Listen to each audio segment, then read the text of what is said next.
கிறிஸ்தவர்கள் அறிய வேண்டிய மிக முக்கியமான விஷயம், அதாவது சபைகளில் கர்த்தருடைய வார்த்தை பஞ்சமாக இருக்கிறபடியினால் அநேகமான கிறிஸ்தவர்கள்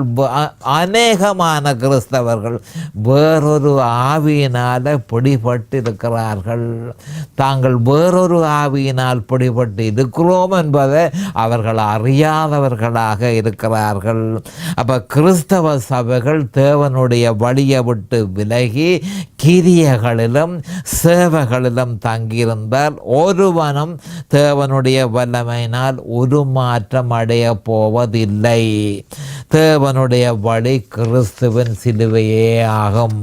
ஆனபடியால் தான் பவுல் அப்போஸ்தலர் 1 கொரிந்தியர் 1:23 நாங்களோ சிலுவையில் அறையப்பட்ட கிறிஸ்துவை பிரசங்கிக்கிறோம்.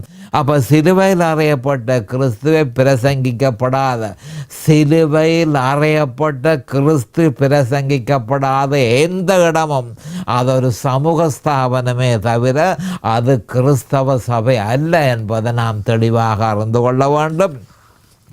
மேலும் சபை எந்த பக்கம் செல்லுகிறதோ அந்த பக்கமே சபையினர் செல்கின்றனர்.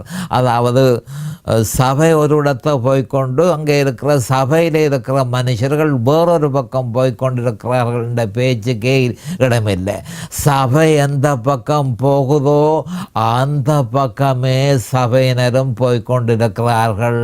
சபை சிலுவையில் அறையப்பட்ட இயேசு கிறிஸ்துவை பிரசங்கியாமல் வேறொரு இயேசுவை பிரசங்கிக்கும். ஆனால் சபையில் இருக்கிற மனுஷர்களும் வேறொரு இயேசுவையே பின்பற்றுவார்கள் என்ற உண்மையை நாம் அறிந்து கொள்ள வேண்டும்.